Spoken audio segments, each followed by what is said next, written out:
आपको सब कुछ बहुत अच्छा लगता है, लेकिन जैसे ही आप मंदिर से बाहर आते हैं फिर वही दिमाग हो जाता है। क्यों? क्योंकि आपने उस चीज को एक्सेप्ट नहीं किया। एक्चुअल में आप वहां गए तो आपका जो मंदिर का ऑरा था ना, क्योंकि मंदिर में भगवान की जो मूर्ति है उसको पूजा जाता है, उसको पॉजिटिविटी, मंदिर में जो भी व्यक्ति जाता है सिर्फ पॉजिटिव विचार के साथ जाता है कि भगवान बैठे, उनको पूजा करनी है, उनका ध्यान करना है, तो वो विचार ही पॉजिटिव लेके जाता है, तो उस मंदिर का पूरा ऑरा जो है पॉजिटिव रहता है, इसलिए हमें वहां जाके शांति मिलती है। लेकिन जब हम बाहर निकलते हैं ना तो फिर वापस अपने उसी विचारों में आ जाते हैं, और मतलब कहते हैं कि मंदिर जाके शांति मिलती है। लेकिन अगर शांति मिलती है मंदिर जाके तो हमें घर तक आते आते भी तो शांति मिलनी चाहिए, क्योंकि शांति तो हमारे माइंड में होती है। लेकिन क्योंकि हमारा माइंड इतना निगेटिव हो चुका होता है ना कि हम शांति ढूंढने के लिए मंदिर में जाते हैं। लेकिन रेकी क्या करती है? रेकी आप अपने घर पे बैठ के, जब आपके विचार निगेटिव हो, आप तकलीफ में हो, फिजिकल, इमोशनल और मेंटली आपको कोई प्रॉब्लम होती है, तो आप घर पे बैठ के उसको हील करते हैं। रेकी को आप अपने अंदर आत्मसात करते हैं, हीलिंग करते हैं। कुछ आपको क्रियाएं करवाई जाती हैं, उसमें एक्सरसाइज भी शामिल है। ऐसा नहीं कि हमने रेकी की बैठे बैठे मेडिटेशन कर लिया, बैठे बैठे हीलिंग कर ली और हो गई रेकी, नहीं। आपको कुछ अच्छे वर्ड्स बुलवाए जाते हैं, कुछ एक्सरसाइज करवाई जाती है, अपने ऊपर हाथ रखकर हीलिंग की प्रोसेस सिखाई जाती है। अपना ऑरा क्लीन, जैसे ऑरा क्लीन की एक प्रक्रिया होती है, जैसे बच्चों को हम नजर लग जाती थी तो हम नजर उतारते थे बच्चों को, कि छोटे बच्चों को नजर लग गई है तो नजर उतारते थे, बात बात में कि बच्चा चिड़चिड़ा, नजर उतारते थे, होती ना माँ अपने बच्चों की नजर उतारती है। तो ऐसे ही रेकी में भी एक प्रोसेस होता है, उसको हम ऑरा क्लीनिंग बोलते हैं। तो ये सब जब प्रोसेस करवाई जाती है उसके बाद आप पॉजिटिव होना शुरू होते हैं और आपके विचार शुद्ध होना शुरू होते हैं। जब विचार शुद्ध होना शुरू हो जाते हैं तो क्योंकि हम कोई भी बीमारी या कोई भी जो आप हैं, जैसे अभी मैं हूं, या आपके पास कुछ अच्छा है या किसी के पास कुछ बुरा है, चाहे बीमारी हो, रिलेशन हो, अबंडेंस हो, या कोई भी चीज जो आपके पास है वो आपके विचारों से शुरू होकर आप तक पहुंची है। ये आज की बात नहीं। जैसे मैंने कहा, ऑरा निगेटिव होने के लिए हमें बहुत लंबा इंतजार करना पड़ा है। ऐसा नहीं कि एकदम से ही ऑरा निगेटिव हो गया, हम एकदम से बीमार हो गए, ऐसा नहीं है। बहुत उसमें टाइम लगा, आपने बहुत मेहनत की है उसको निगेटिव बनाने के लिए, बीमार होने के लिए। तो उसको ठीक होने के लिए भी थोड़ी सी मेहनत तो करनी पड़ेगी। तो रेकी यही करती है कि हम अपने घर पे बैठ के अपने हाथों द्वारा कुछ एक्सरसाइज, कुछ चीजें करके, हम जब बताते हैं कि आप पानी चार्ज कीजिए, सुबह कुछ अफर्मेशन कीजिए, आपको फॉरगिवनेस प्रेयर सिखाई जाती है, और क्लीनिंग सिखाई जाती है, हीलिंग सिखाई जाती है। तो आप क्या होते हैं कि धीरे धीरे करके पॉजिटिव होते जाते हैं, और आपकी, कुछ लोगों को तो तुरंत ही आराम दिखने लगता है ना, और कुछ लोगों को 2 से 3 दिन, 7 दिन के अंदर रिजल्ट दिखने लगते हैं। लेकिन इसका मतलब ये नहीं कि आप एक ही दिन में ठीक हो जाएंगे, आपको कुछ समय लगता है। और कम से कम 30 दिन से लेकर 90 दिन तक आप करते हैं तो पुरानी से पुरानी बीमारियां भी ठीक होती हुई देखी गई हैं। केवल थोड़े से जो हम प्रोसेस बताते हैं उसको आप कंटिन्यू करते हैं ना, तो फर्स्ट लेवल और सेकेंड लेवल सीखने के बाद भी आप बहुत सारी चीजों से, मतलब जो आपकी प्रॉब्लम्स है, आप रिलीज, मतलब मिल सकता है आपको। ठीक है। तो ये होती है रेकी की प्रक्रिया। अब होती कैसे है? जैसे मैंने कहा, ब्रह्मांडी ऊर्जा, हमारी ऊर्जा मिल जाती है तो हम क्या करते हैं, अपने हाथ में रेकी को कॉल करते हैं। रेकी को कॉल करते हैं, जैसे मैंने कुछ लोगों को वीडियो दी हुई है जिन्होंने ज्वाइन किया हुआ है, उन्होंने देखा है, तो उनको बस प्रोसेस बताना कि हम रेकी को हाथ में कॉल करते हैं। जब हमारे हाथों से, इन इन हाथों से हमारे रेकी बहने लगती है, हमने कहा कि रेकी फ्लो थ्रू मी, फ्लो थ्रू मी, फ्लो थ्रू मी, और हमारे हाथों से रेकी बहने लगती है। और आप जब अटूनमेंट ले लेते हैं, क्योंकि ये ऐसे ही नहीं होगी, जब आपने अटूनमेंट ले लिया तो क्या हुआ, इसमें गुरु शिष्य की परंपरा होती है। ठीक है, गुरु शिष्य की परंपरा मतलब ये होता है कि जैसे मेरे अंदर मेरे गुरु ने कुछ शक्तियां एक्टिवेट की, अब मैं आप लोगों के अंदर एक्टिवेट करने के लिए कुछ, क्योंकि उन्होंने मुझे मास्टर बनाया है, इसलिए मैं आपको भी, आपके अंदर भी वो शक्तियां एक्टिवेट करने की थोड़ी सी पावर रखती हूँ, यूनिवर्स की कृपा से, भगवान की कृपा से। तो जब आपके अंदर गुरु शिष्य की परंपरा के अनुसार आप अपनी जगह पे बैठे होते हैं और आपके अंदर वो शक्ति को जागृत किया जाता है, और वो अट्यून किया जाता है, आपकी जो वाइटल फोर एनर्जी है, जो प्राण ऊर्जा है, उसके अंदर यूनिवर्सल पावर को जब मिलाया जाता है, तब जाके आपकी रेकी की एनर्जी जागृत होती है और आप भी हीलिंग करने के लायक बन जाते हैं। और आपकी कोई भी प्रॉब्लम हो, मेंटल, फिजिकल, इमोशनल, कोई भी प्रॉब्लम हो, आप कुछ दिन के प्रोसेस के बाद, क्योंकि इसमें मेहनत थोड़ी सी तो करनी पड़ती है, पर ये मेहनत इतनी बड़ी भी नहीं है कि आपको 1-2 घंटे तक करना पड़े और आप ठीक हो जाते हैं। ठीक है। तो अभी आप लोगों को कुछ समझ में आया? अगर समझ में आया तो बताइए, और जिन्होंने वीडियोस वगैरह देखी, अगर किसी का कुछ क्वेश्चन है तो पूछ सकते हैं। मैम थोड़ा सा फिर से रिपीट करो ना, मैं आ, थोड़ा। अच्छा, रेकी के बारे में जैसे मैं बता रही थी कि रेकी क्या होती है, हमारे अंदर, हमारे नहीं पास नहीं, जो, वो हो गया। अटूनमेंट के बारे में। अटूनमेंट आपने लिया नहीं है अभी मैम, है ना? अटूनमेंट के लिए आपको एक वीडियो दी गई है मैम, तो जब आप वीडियो देख लेते हैं ना, तो इसमें आपको बताया गया है कि आप अपने जगह पे बैठेंगे और आपको कुछ म्यूजिक दिया गया है, उसको चालू करके आप बैठेंगे हाथ जोड़कर, और कुछ प्रोसेस बताई जाती हैं, और आपको कुछ नहीं करना, बस हाथ जोड़कर ओम साउंड चालू कर देना है, अपने मुंह से चैंटिंग भी करना है। बाकी जो काम होगा यहाँ से मेरा होगा, आप उसको रिसीव करेंगे और आपको जो एक्सपीरियंस होगा मुझे शेयर करेंगे। वो जो आधे घंटे आप बैठते हैं सुबह या शाम, जो भी आपने डिसाइड किया है कि आपको अटूनमेंट चाहिए है, तो आपको उसके बाद जो अनुभव होते हैं फिर आप मुझसे शेयर करते हैं कि आपको क्या अनुभव हुआ, और उसके बाद आप रेकी चैनल बन चुके होते हैं और आप अपने ऊपर हाथ रख के अपने आप को हीलिंग करने की पावर आपके अंदर आ चुकी होती है, और आप अपने आप को हील भी कर सकते हैं। जैसे अभी मैं दूर से कर रही हूँ आप लोगों को, तो अभी जो लेवल 1 है ना, वहां से पहले हम अपने आप को हील करना सीखते हैं। लेवल 1 और 2 में हम अपने आप को पावरफुल बनाते हैं, अपना ऑरा ठीक करते हैं। उसके बाद जब हम हमारा ऑरा पावरफुल हो जाएगा, हम मजबूत हो जाएंगे, उसके बाद हम दूसरों को हीलिंग करना शुरू करते हैं। तब फिर धीरे धीरे लेवल बढ़ते जाते हैं, फिर आप यहाँ तक पहुंचते हैं जहां तक आज मैं पहुंची हूँ। Okay ma'am, thank you. जिन्होंने कल अटेंडमेंट लिया था उन्होंने क्या थोड़ी बहुत हीलिंग की, तो अपना कुछ शेयर करना चाहेंगे अभी?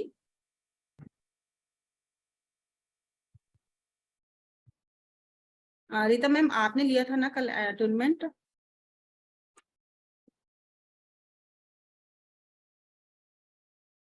यस मैम, मैंने लिया था अटूनमेंट का। जी, तो आपने कल कहा था कि आपको कुछ प्रॉब्लम हो रही थी, तो आपने हील किया था कि नहीं किया था मैम? वो जब आपने कराया ना मैम तभी हो गया था ठीक। बाद में वो थोड़ी गैस्ट्रिक प्रॉब्लम थी, वो पॉइंट लगाने से हो गई, हील नहीं करा। हील नहीं करा, ओके ठीक है। पर रात को जब आपने एक्सरसाइज भेजी थी ना, जो वीडियो हाँ हाँ सोने के पहले, तब उस टाइम वो प्रैक्टिस के लिए करा था। जी जी कैसे हाथ की प्लेसमेंट्स के हिसाब से ना। हाँ हाँ ठीक है, मैं थोड़ी चीजें और बता देती हूँ आपको। हेलो हाँ जी मैम। मैडम। हाँ, मेरे को बहुत अच्छा लगा, लाइट फील हो रहा था। आज किया ना सुबह को, तो जी काफी लाइट फील हो रहा था, अच्छा लग रहा था मतलब। ओके। हाँ, जैसे वैसे टेंशन टेंशन ज्यादा होता है ना, तो आज इतना नहीं हो रहा था, बिल्कुल लाइट कूल लग रहा था। देखिए, अब हमको ना ये टेंशन टेंशन कहना बंद करना है। जो हमने आपको 5 प्रिंसिपल बताए हैं ना, कि 5 प्रिंसिपल आपको हाँ बोलनी है, आपको अब 5 प्रिंसिपल याद करने हैं। जब भी टेंशन होगा ना, तो हमने आपको ब्रीदिंग एक्सरसाइज भी, अभी शायद आप जुड़े नहीं ग्रुप में, है ना? आपने अभी आज ही इनरोल किया था, तो आपको बताई जाएगी कि ब्रीदिंग एक्सरसाइज कैसे करते हैं, और आपको अपने आप को पॉजिटिव करना है पूरी तरह से। और जो प्रोसेस बताई जाएगी वो आपको कंटिन्यू करना है, और आपको जो होमवर्क दिया गया है उसको आपको मुझे शेयर करना है कि आपने आज का होमवर्क पूरा किया कि नहीं किया। ठीक है? Okay okay. इनको आवाज क्यों नहीं आ रही मेरी? सबको तो आ रही है। देखिए मैम, आप अपना ना माइक ठीक कर लीजिए। जिनको भी अगर लिख सकते हैं तो प्लीज लिख दीजिए कि इनका माइक ठीक नहीं होगा, बाकी सबको आवाज क्लियर आ रही है। देखिए, मैं थोड़ा सा अब रेकी के इतिहास के बारे में बता देती हूँ, क्योंकि अभी हमारे पास थोड़ा सा टाइम है। रेकी कैसे आई? क्या होता था कि अगर आप देखें तो, जैसे मैंने कहा, जापानी भाषा का शब्द है रेकी, और इसको जापानी जो वैज्ञानिक रहे हैं, प्रोफेसर भी रहे, डॉक्टर मिकाओ उसुई, उन्होंने इसको रिडिस्कवर किया था, इसलिए इसको जापानी भाषा का नाम भी मिला रेकी। और उन्हीं के नाम से आज ये रेकी पूरे भारत में, विश्व में प्रचलित है। लेकिन आपको पता है कि ये भारत में पहले से भी रेकी होती आई है, सनातन काल से ही रेकी होती आई है, पर कहीं ना कहीं हम लोगों को पता नहीं था ये चीजों का। और हमारे यहाँ जो चीजें होती है ना, तो कुछ ग्रंथों में रह के हम तक पहुंच ही नहीं पाती हैं।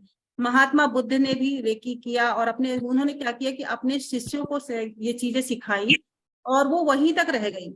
लेकिन जो डॉक्टर मिकाओ सुई थे ना, अगर मतलब एक उदाहरण देखूं तो, आपने रामायण देखी होगी, चलो पढ़ी नहीं होगी किसी ने, लेकिन रामायण देखा होगा, श्री कृष्ण या महाभारत देखा होगा, तो आपने देखा होगा कि रामायण में एक लेडी थी जो मतलब जो पत्थर, आपने देखा कि रामायण में श्री राम जी ने पत्थर में पैर को रखा और वो एक नारी बन जाती है। नारी बन गई, लेकिन वो पता था कि वो नारी ही पत्थर बनी थी। तो कहीं ना कहीं ये भी रेकी का ही एक रूप हुआ, क्योंकि उनके स्पर्श मात्र से पत्थर बनी नारी फिर से स्त्री के रूप में आ गई। तो उनके अंदर इतनी पावर थी कि उन्होंने सिर्फ उसको टच किया और वो अपने रूप में आ गई। हम उतना तो नहीं कर सकते, लेकिन हाँ थोड़ी थोड़ी हम लोगों के अंदर थोड़ी सी पावर है जो हम धीरे धीरे करके ठीक कर सकते हैं। पर उनके अंदर इतनी पावर थी कि वो टच करते हैं और वो चीजें ठीक हो जाती हैं पूरी तरह से। महाभारत में आपने देखा होगा कि एक स्त्री थी जिसको मतलब कुबड़ निकला हुआ था, वो झुक के चलती थी। तो कृष्ण ने सिर्फ उनसे टीका लगवाया, मतलब उससे सिर्फ टच हुए और उसको थोड़ा सा टच किया और वो सीधी खड़ी हो गई।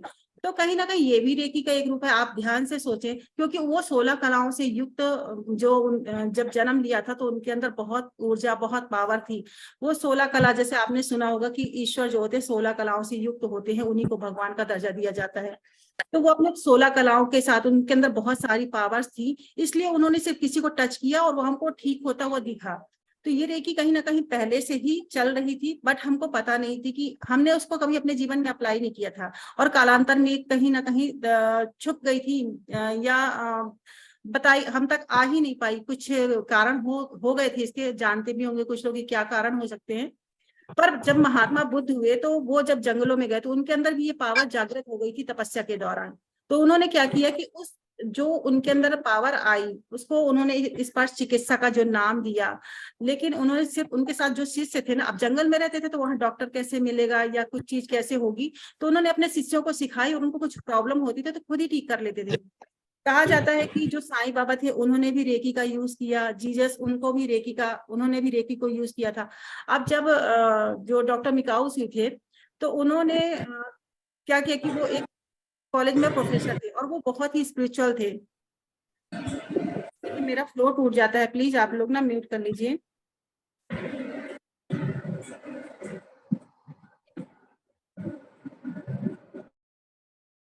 जो डॉक्टर मिकाउसी थे वो स्पिरिचुअल थे पूरी तरह से, और अपने आप को मतलब वो इतने धार्मिक थे ना कि उनका इन चीजों में बहुत मन रहता था। वो स्कूल में पढ़ाते थे। वो म्यूट कर ले। देखिए आप लोग ना म्यूट नहीं करेंगे तो क्लास उतनी ही टाइम चलेगी, आप लोगों को किसी को समझ में नहीं आ पाएगी। और जिनकी क्लास जिन्होंने ज्वाइन किया उनको तो वीडियो से समझ में आ ही जाएगा, थोड़ा सा आप लोग भी समझ लेंगे तो बेटर होगा, है ना। तो जो डॉक्टर मिकाउसी थे वो एक स्कूल में पढ़ाते थे, तो वो बताया करते थे कि जीसस अपने हाथ से लोगों को ठीक कर देते थे, मतलब इस तरह की बातें उनको बहुत अच्छी लगती थी। तो इस तरह की बातें अपने छात्रों को बताया करते थे। तो कुछ छात्रों ने उनसे पूछा कि क्या ये संभव है कि किसी को छूकर ठीक किया जाए। तो उनके मन में ये गहरी बात, मतलब वो बात बैठ गई, और उन्होंने जब उसका जवाब तो उस समय नहीं दे पाए कि क्या ये पॉसिबल है कि ऐसा कुछ हो सकता है, ठीक हो सकता है कोई। उन्होंने क्या किया कि वो इतने ईमानदार थे कि वो क्वेश्चन का आंसर नहीं दे पाए। उस क्वेश्चन का आंसर ढूंढने के लिए उनने उसकी मतलब वो जॉब को छोड़ दिया, और उस क्वेश्चन का आंसर ढूंढने के लिए वो बहुत घूमे, बहुत देशों में घूमे, उनको कोई कहीं कुछ नहीं मिला। लेकिन जो हमारे जब भारत में आए थे वो तो उनको भगवान बुद्ध की जो लोटस सूत्र के नाम से एक बुक थी, कमल सूत्र भी बोलते हैं, लोटस सूत्र भी बोलते हैं, तो उनको एक बुक मिली और उसमें उन्होंने पढ़ा। तो जब उसको पढ़ा तो जब अपने देश गए और वहां पे माउंट कुआवा के नाम से या कोई एक पर्वत है जहां पे जाके उन्होंने तपस्या की। और 21 दिनों तक उन्होंने तपस्या की। उनको पता नहीं चला कि वो 21 दिनों तक तपस्या में खाली पेट भूखे प्यासे बैठे रहे। अचानक 21वें दिन उनकी नींद, मतलब एक जब तपस्या से जागे तो वो उन्होंने चलना शुरू किया। अब उन्हें खूब जोर से भूख लगी थी और भूखे पेट वो इतने भूखे थे कि उन्होंने जब चलना शुरू किया, आप सोचिए कि भूखे थे और चलते जा रहे थे, लेकिन उनको बिल्कुल भी थकान नहीं हो रही थी। ये चीज तो उनको याद ही नहीं था कि उनको थकान है कुछ भी। उठे और चले जा रहे थे, तभी उनका पैर एक मतलब उनको ठोकर लगी। बहुत तेजी से चले जा रहे थे तो वीकनेस भी थी, एहसास तो था नहीं कि वीकनेस है, पर फिर भी चल रहे थे। तो गिरे तो पत्थर से उनका पैर टकरा गया, तो उनको खून निकलना शुरू हो गया। अब उन्होंने अपने पैर को ना दबा दिया वहां पे। तो जब पैर को दबाया, वहां पे खून भी बंद हो गया, उनका दर्द भी बंद हो गया। उस चीज को उतनी समय तो वो भूल गए। थोड़ी देर चलने के बाद जब वो भोजन कर रहे थे तो एक लड़की के छोटी सी बच्ची थी, उसके ना गालों में दर्द हो रहा था यहाँ। तो लड़की कराते हुए वहां से निकल रही थी या परोस रही होगी, तो उन्होंने देखा कि वो तकलीफ में है, तो उसके बच्ची के गाल में हाथ रखा उन्होंने और वो बच्ची बिल्कुल ठीक हो गई। तब उनको एहसास हुआ, ये दूसरी बार था जब उनको अपनी पावर दिखाई दी और उनको एहसास हुआ कि हाँ मेरे अंदर कुछ तो पावर आई है। मतलब उनको पहले तो समझ में नहीं आया था कि ये कुछ इस ध्यान से हुआ ही या नहीं, लेकिन जब उन्होंने देखा कि वो लड़की ठीक हो गई, फिर उनका पैर पे भी ध्यान गया। तो जब उनको एहसास हो गया कि उनके अंदर ये पावर आ गई है, तो उन्होंने कुछ लोगों की सेवा करना शुरू किया। तो इस तरह से लोगों को छू कर ठीक करने की उन्होंने शुरू किया, और देखा कि जब लोग उनसे हीलिंग करा के जा रहे हैं और ठीक होके जा रहे हैं, लेकिन कुछ समय बाद ऐसा होता था कि फिर से वो प्रॉब्लम में होते और फिर वापस आ जाते थे। अब उनको वो चीज समझ में नहीं आ रही थी कि ऐसा क्यों हो रहा है, क्योंकि और सीख के भी जा रहे थे, फिर भी वो अपना नहीं कर पा रहे थे कि मतलब कुछ कारण ऐसे रहा होगा कि वो समझ नहीं पा रहे थे कि इनको ठीक करते हैं फिर वापस क्यों आ जाते हैं। तब उन्होंने क्या किया कि थोड़ा सा उनसे कुछ पारिश्रमिक लेना शुरू किया, क्योंकि उनको लगा कि ये लोग ना फ्री की चीजों की वैल्यू नहीं कर रहे हैं। तो उन्होंने कुछ लेना शुरू किया और उनको फिर ठीक करना शुरू किया। अब क्या हो रहा था कि उस चीज को समझ रहे थे, वो जैसा बोल रहे थे वैसा कर भी रहे थे, अपना ध्यान भी रख रहे थे और उनकी बातें मानकर तो देखा कि मतलब फिर इस तरह से उनका जो रेकी सीखने का सिखाने का जो शुरुआत हुई है, उन्होंने मैडम टकाटा लोगों को, जापानी जो लोग थे उन्हीं को सिखाया उनने। तो जब उन्होंने उनको सिखाया तो कुछ उनके ही लोग थे जिनको सिखाया उन्होंने, फिर उन्होंने क्या किया कि पूरे विश्व में उनको सिखाने का काम खुद ही शुरू कर दिया उनके नाम से ही। और जो टेक्निक थी डॉक्टर मिकाओ उसी की, उन्हीं के थ्रू वो सिखाते थे।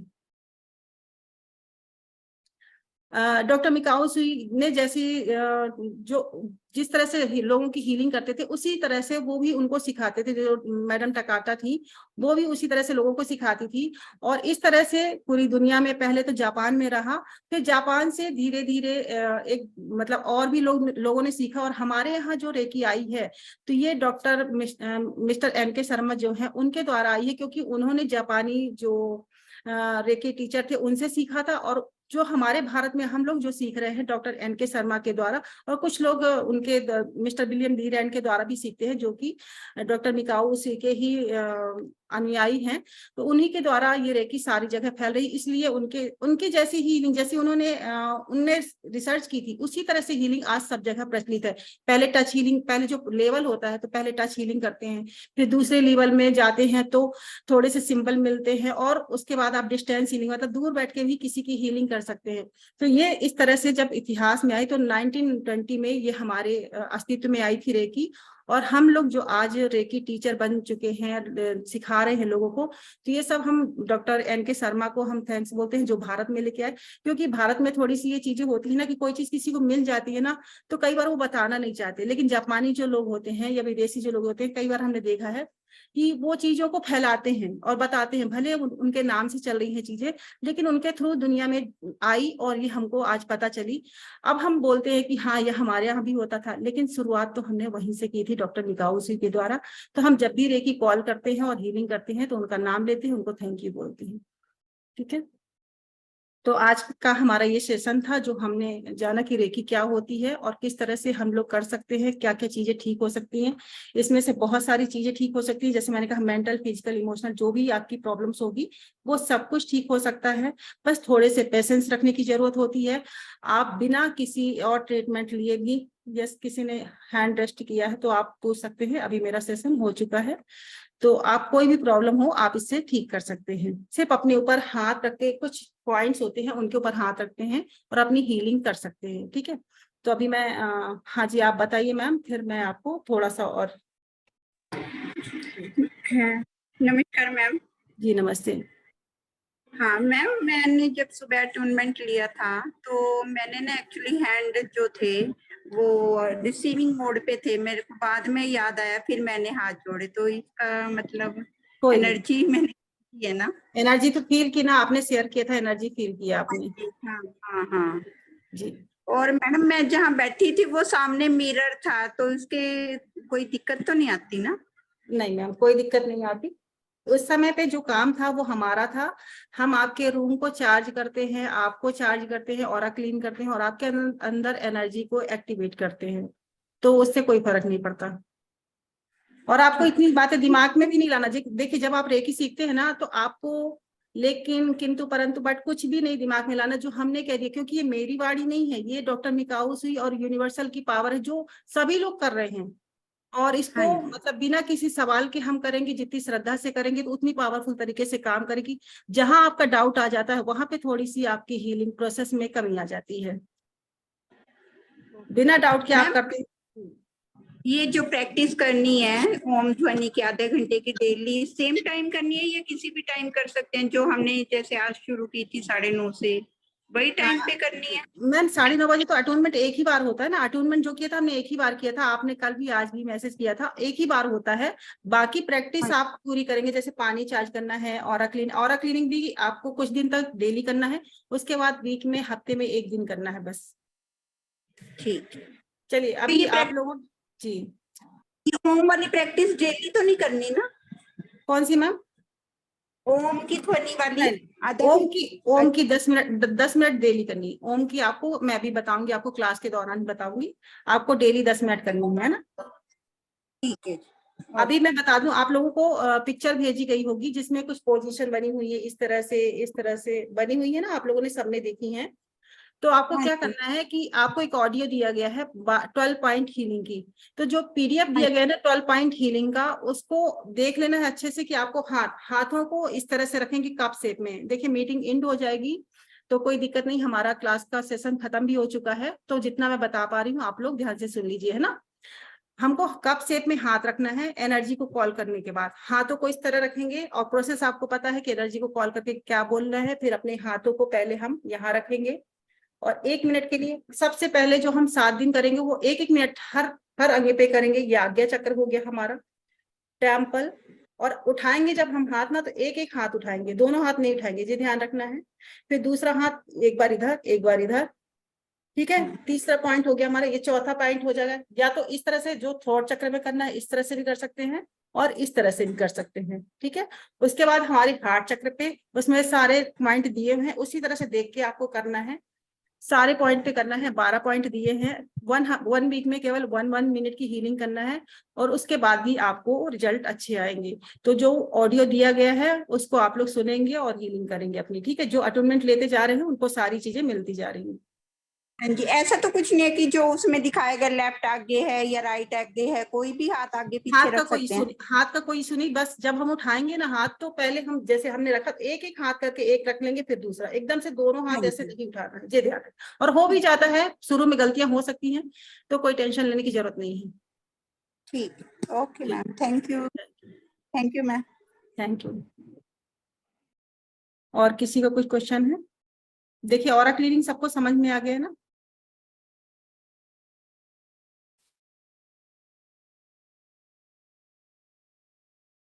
Thank you ma'am. पूरा क्लीनिंग वाला तो अभी सुना ही नहीं है। वो अभी तो कल से आप प्रैक्टिस शुरू कीजिए, पानी चार्ज करने का और क्षमा प्रार्थना बोलने का, है ना। ठीक है। हाँ जी। जिनको हिंदी में प्रॉब्लम है उनको तो थोड़ा सा मैं बोल के भी मतलब सेंड कर दूंगी ऑडियो में, ठीक है। चलिए, और किसी को कुछ क्वेश्चन करना है? आईफोन नाम किसका, प्लीज बताइए।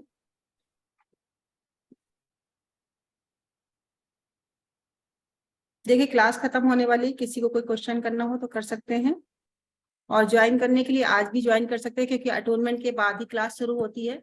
तो वीडियो आपको सेंड कर दिए जाएंगे, क्योंकि अगर वीडियो सेंड भी कर दिए जाएं तो अटोनमेंट के पहले आप उसको कुछ भी नहीं कर सकते, यूज ही नहीं कर सकते, मतलब आप करना भी चाहें तो कोई मतलब नहीं है, तो ज्वाइन कर सकते हैं ना। ऑरा क्लीनिंग किस टाइम करनी चाहिए? ऑरा क्लीनिंग आप किसी भी टाइम कर सकते हैं, जब आपको अनईजी लगता है, या मतलब ऐसे नॉर्मल करना है तो आप किसी भी टाइम खाली होते हैं, उससे में भी कर सकते हैं, कोई दिक्कत नहीं है। सब अगर किसी और की हीलिंग करना होता है, जैसे घर में बच्चे की करना है तो आप बच्चे की भी हीलिंग, लेकिन अभी मतलब ऑरा क्लीनिंग आप सबकी कर सकते हैं घर में, बाहर किसी की नहीं करना है। भले ही आपने अभी 1 लेवल सीखा है, पर कभी भी अनईजी लगे या आपको डेली करना है तो टाइम मिलता है तो सुबह कीजिए, नहीं तो रात को करके सो जाइए। ठीक है, थैंक यू जी, इसमें कोई बाउंडेशन नहीं है कि आपको नहा के करना है कि बिना नहाए करना है, ऐसा कोई बाउंडेशन नहीं है। Thank you. Thank you. Thank you ma'am, thank you very much. Thank you so much. चलिए फिर हम लोग क्लास यहीं करते हैं, और कल शाम को 4:30 बजे हम आप लोगों को थोड़े से हीलिंग की प्रोसेस और बता देंगे, जो जो समझ में नहीं आएंगे। बाकी क्लियर टॉपिक हमारा क्लियर करने की कोशिश करेंगे सारा 3 दिन के अंदर, ठीक है। उसके बाद आप लोग 7 दिन अपनी प्रैक्टिस खुद ही करेंगे, और 7 दिन के बाद हमारा क्वेश्चन आंसर होगा, और जिसको जो पूछना है क्वेश्चन आंसर वो कर सकते हैं। मैम आज +2 डेज है ना अब तो, कि अभी 3 दिन लगेंगे? नहीं, आज का भी था मैम, वो आज सबको ज्वाइन करवाया था हमने जानबूझ के, कि जिनको भी देखना है कि कैसे क्या होता है वो सब लोग कर सकते हैं। अब इसके बाद 3 दिन है, ट्यूसडे, वेडनेसडे, थर्सडे? नहीं मैम, ट्यूसडे वेडनेसडे है, उतने में क्लियर हो जाएगा मैम, कुछ ज्यादा नहीं है, मतलब वन लेवल को तो ज्यादा हैवी नहीं कुछ भी जी। Okay okay ma'am, thank you so much. Thank you so much.